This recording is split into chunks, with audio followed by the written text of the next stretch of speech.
Kim Jong-Un and the Russian President Vladimir Putin have met at the Vostochny Space Center in the far east of Russia, where they are holding talks.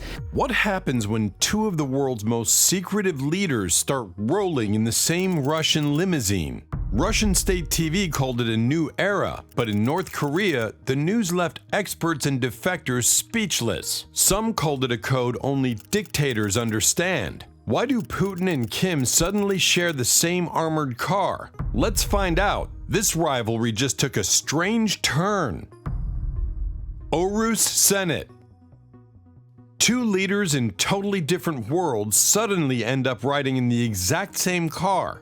Not just any car either. This is Russia's Aurus Senat, the one Putin uses for everything official. It's a huge, blocky limo, and seeing it roll up means something big is about to happen. The fact that both Putin and Kim Jong-Un have one in their personal garages? That's wild, and honestly, most people never saw it coming.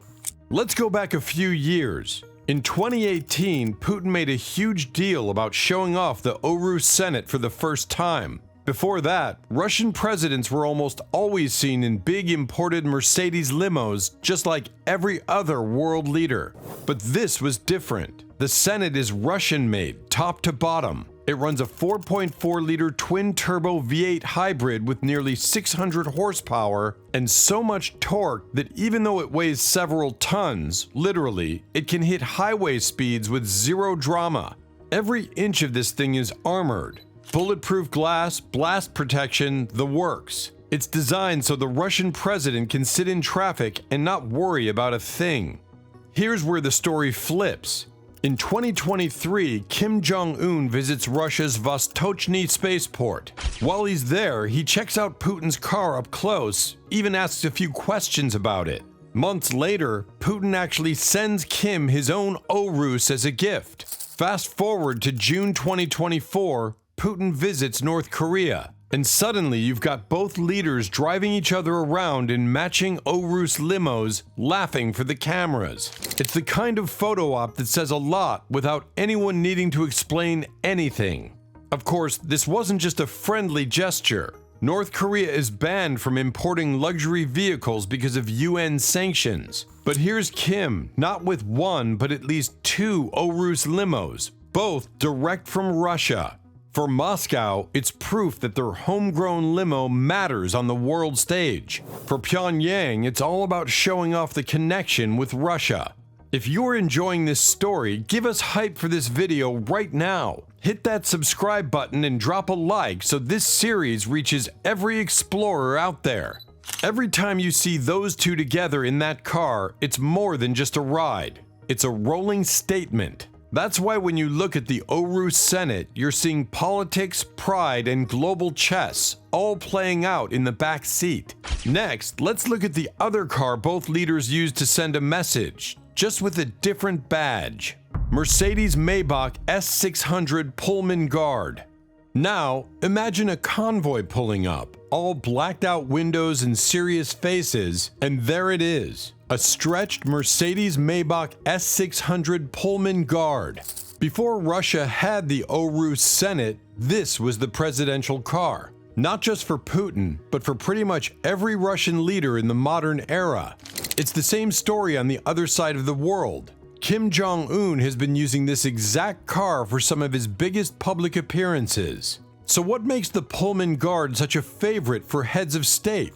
Start with size. This thing is enormous, over 6 meters long with a back seat you could almost live in. The inside is pure luxury, thick leather, wood trim, and tech everywhere. But under all that, the real magic is its armor. The Pullman Guard is built to stop rifle rounds, withstand explosions, and keep everything inside completely safe. The windows are multiple layers thick. The tires are run flats. Even the floor is reinforced against bombs. For leaders who always have to think about safety, this car is as good as it gets. You see the Pullman Guard show up at some of the tensest moments of recent history.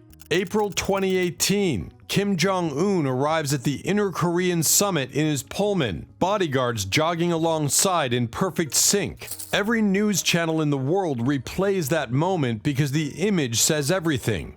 untouchable leader, absolute control. 2 months later in Singapore and again in Hanoi the next year, Kim brings the same car for meetings with Donald Trump. The symbolism is obvious. Wherever he goes, he's untouchable thanks to this Mercedes fortress on wheels. But here's where the story gets crazy.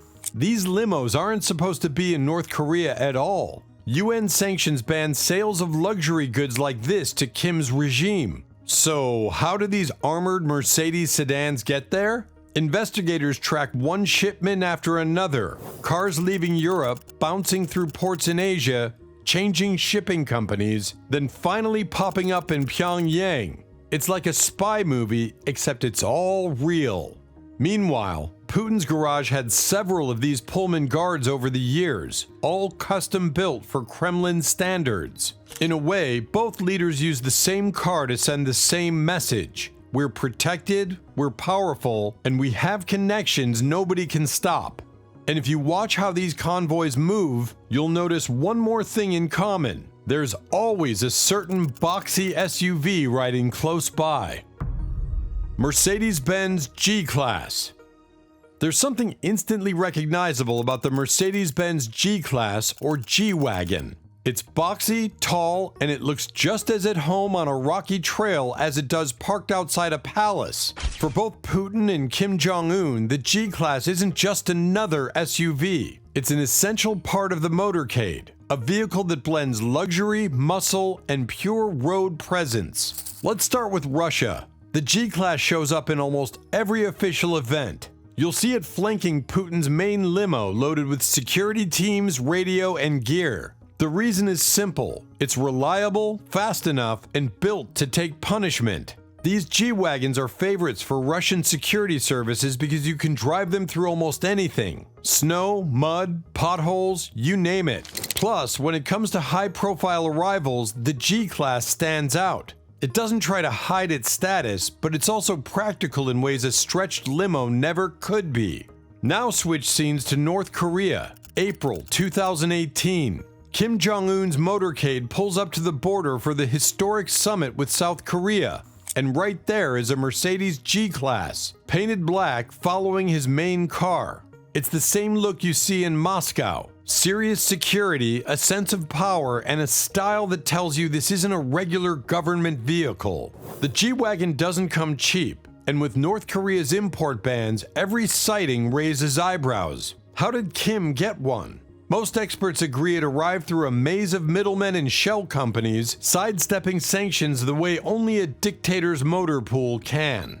Both leaders use the G-Wagon as a kind of visual shorthand. When you see one behind tinted glass, you know the principal, the head of state, is nearby. In Russia, it's the mark of the inner circle, the people who never leave Putin's side. In North Korea, it's a statement that Kim's team is equipped with the very best, no matter what the world says. The G-Class has been around for decades, and it's seen as a status symbol everywhere from Beverly Hills to war zones. But in these motorcades, it's more than a luxury toy. It's a signal, a shield, and a reminder that sometimes, even the most powerful need backup they trust completely. And wherever a G-Wagon rolls, a Mercedes S-Class is usually right up the road waiting to take center stage. Mercedes S-Class, Maybach S-Class family. Everywhere you look in world politics, there's a good chance an S-Class is close by. For decades, this car has been the gold standard for heads of state. Russia and North Korea are no exception.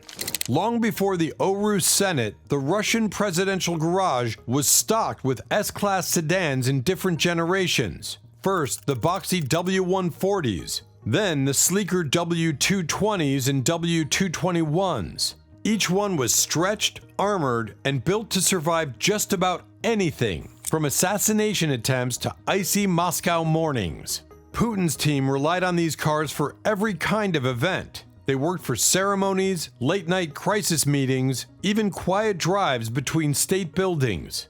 The S-Class wasn't flashy, but it sent a clear message: power without the need to shout. Russian engineers took these German sedans and turned them into rolling safe rooms, layering in thick steel, bulletproof glass, and enough high-tech gadgets to make any spy jealous. The switch to the Aurus Senat didn't happen until 2018. Before that, the S-Class was the symbol of presidential power in Moscow. Meanwhile, Kim Jong-Un's approach is almost a mirror image. For him, the S-Class and its Maybach versions became daily drivers, visible in countless news clips and government videos. Whether he was visiting a factory, greeting foreign guests, or inspecting troops, Kim would show up in a black S-Class or Maybach, surrounded by aides and guards. The formula never changed. Sharp suit, serious face, Mercedes badge up front. Getting these cars into North Korea was never easy. UN sanctions banned the export of luxury vehicles there, so Kim's team had to get creative. Investigations show that the cars traveled halfway around the world, passing through ports in Europe and Asia, changing shipping companies and paperwork multiple times. It was complicated, but for Kim, these cars were worth it. They let him project the same kind of status as leaders in much richer countries. For both Putin and Kim, the S-Class is more than a car. It's part of their political brand. It looks familiar in every capital, but when you see it in Pyongyang or Moscow, it carries extra weight. The S-Class is about tradition, safety, and showing the world that these leaders aren't just keeping up, they're setting their own standards on their own terms. Next, let's pull back and see which cars are unique to each ruler and what those outliers really say. The outliers they don't share. Every big story has its odd details, the things that don't fit the pattern. With Putin and Kim, the cars they don't share say almost as much as the ones they do. Let's start with Kim Jong-Un. Sometimes he shows up in cars that just grab attention in a whole new way. Take the Rolls-Royce Phantom. In 2018, Kim used a black Phantom to meet US officials, parking it right in front of the world's cameras. That's not just a car, it's a message. In North Korea, where hardly anyone even owns a car, Kim chooses the ultimate British luxury sedan. For a leader under sanctions, this move is basically saying, look at what I can do. There's more. Kim also drives, or at least gets driven in, giant Lexus SUVs, including the LX570 and the even bigger LX600. These vehicles are built to handle tough terrain, which fits with Kim's photo ops in flood zones or on rough country roads. It's smart PR. He's showing his people and the outside world that he's in control no matter what nature throws at him. On top of that, Kim's motorcade sometimes includes a Cadillac Escalade, another luxury SUV you're more likely to see at a Hollywood premiere than on the streets of Pyongyang. Every time these rare cars appear, experts and journalists wonder how they got there. The answer usually is a mix of shell companies, complicated shipping routes, and a lot of risk. Putin's unique rides are about history and legacy. The ZIL limousine, a true Soviet icon, still shows up for special events like parades in Red Square. These cars look like something out of an old Cold War movie. Long, heavy, with shiny chrome and a sense of old-school power. It's a nod to Russia's past and to the idea that some traditions never fade away. Behind the scenes, Putin's team relies on a mix of German sedans, BMWs, and even the occasional Volkswagen van for moving staff and security. So what does all this say? Kim's outliers shout about breaking barriers and finding ways around any restriction. Putin's reflects continuity, deep roots, and a sense of national pride. In the end, every motorcade is a moving story where every car, shared or unique, tells you something about the leader in the back seat. The story doesn't stop here. Click the next video now, because the next secret in this world is closer than you think.